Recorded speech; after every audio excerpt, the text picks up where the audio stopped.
गायत्री मंत्र ऐसा कौन है जिसने इसको ना सुना हो, कभी इसका उच्चारण ना किया हो।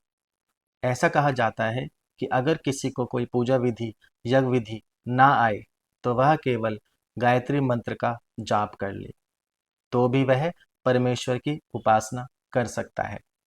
ऐसा क्यों कहा जाता है? ऐसा क्या है इस मंत्र में? आज मैं आकाश इसी विषय पर कुछ बातें आपके सामने रखने का प्रयास करूंगा। गायत्री मंत्र ऋग्वेद, यजुर्वेद और सामवेद तीनों में वर्णित है।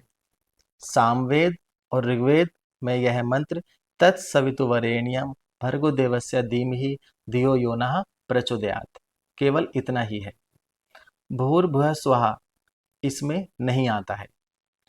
यजुर्वेद में भी यह मंत्र 3 बार ऐसे ही तत्सवितुर्वरेण्यम से शुरू होता है, परंतु यजुर्वेद के 36वें अध्याय मंत्र 3 में यह भूर्भुवः स्वः से शुरू होता है।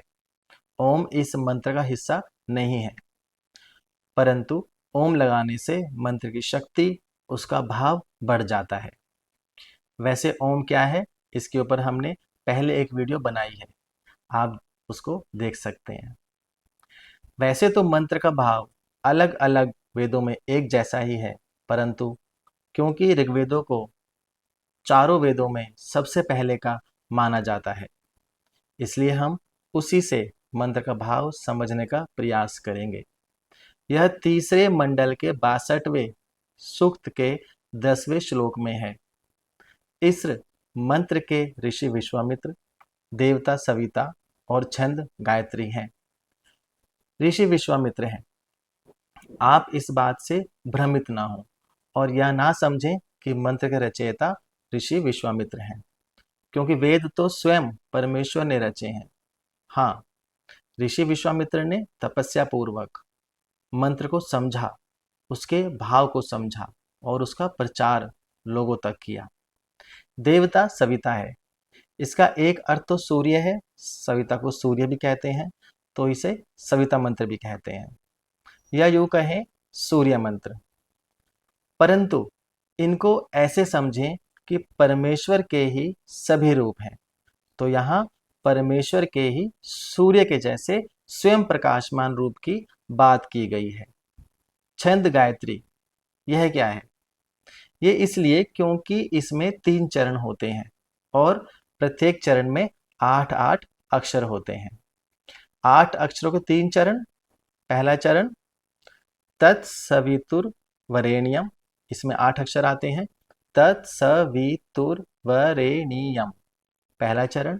दूसरा चरण भर्गो देवस्य धीमहि, इसमें 8 अक्षर, भर्गो देवस्य धीमहि।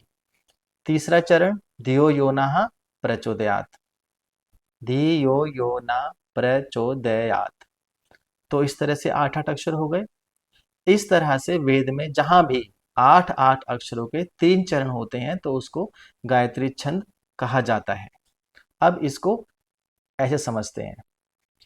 तत् का मतलब हो गया उसका या उसको। सवितु का मतलब हो गया सूर्यदेव, परमेश्वर को। वरेण्यम वर्ण करने योग्य, धारण करने योग्य। भर्गो तेज अथवा कांति।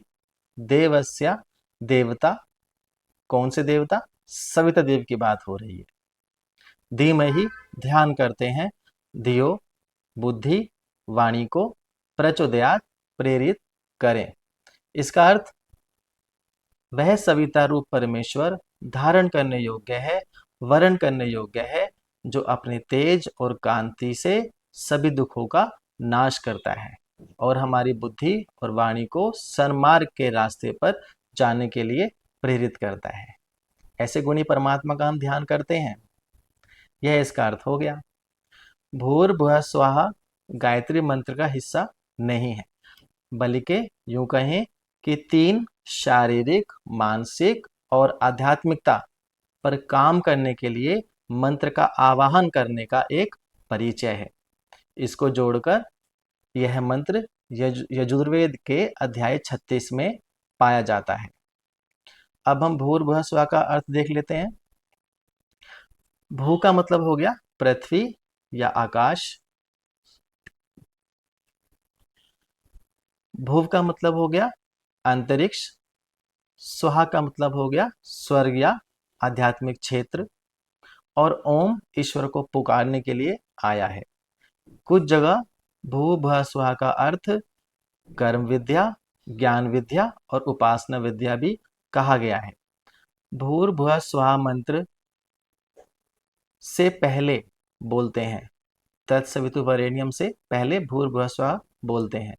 उस ईश्वर का आवाहन करने के लिए, उस ईश्वर को पुकारने के लिए। किस ईश्वर को? जो पृथ्वी, अंतरिक्ष और स्वर्ग सभी जगहों पर विद्यमान है, जो कर्म ज्ञान और उपासना विद्या का स्रोत है। आशा करता हूं आप अब जब यह मंत्र बोलेंगे या सुनेंगे तो आपके ईश्वर के प्रति भाव बढ़ जाएंगे। गायत्री मंत्र को बुद्धि, ज्ञान और आध्यात्मिक जागरूकता को बढ़ाने वाला माना जाता है, परंतु समाज में बहुत सी भ्रांति भी चल रही हैं। जैसे एक कि महिलाओं को गायत्री मंत्र नहीं करना चाहिए, ऐसा वेद में कहीं नहीं लिखा है। अपने ईश्वर के प्रति समर्पण में औरत आदमी कहाँ से आ गया? दूसरा, उच्चारण गलत नहीं करना। हाँ, यह सही है कि उच्चारण सही होना चाहिए, पर क्या कोई अगर सही उच्चारण करने में सक्षम नहीं है पर उसके भाव सही उच्चारण करने वाले से भी ऊंचे हैं तो क्या गलत है?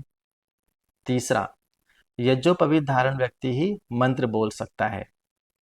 वैदिक परंपरा में यज्ञोपवीत संस्कार मुख्य संस्कार था जो सभी का होता था, परंतु आज के समाज में कहीं खो सा गया है। परंतु इसका अर्थ यह नहीं कि इसके धारण के बिना मैं गायत्री मंत्र नहीं बोल सकता। हाँ, अगर मैं धारण कर लूंगा तो सोने पे सुहागा हो जाएगा। अब एक और दुविधा कि जनेऊ पहनने के बहुत से नियम हैं।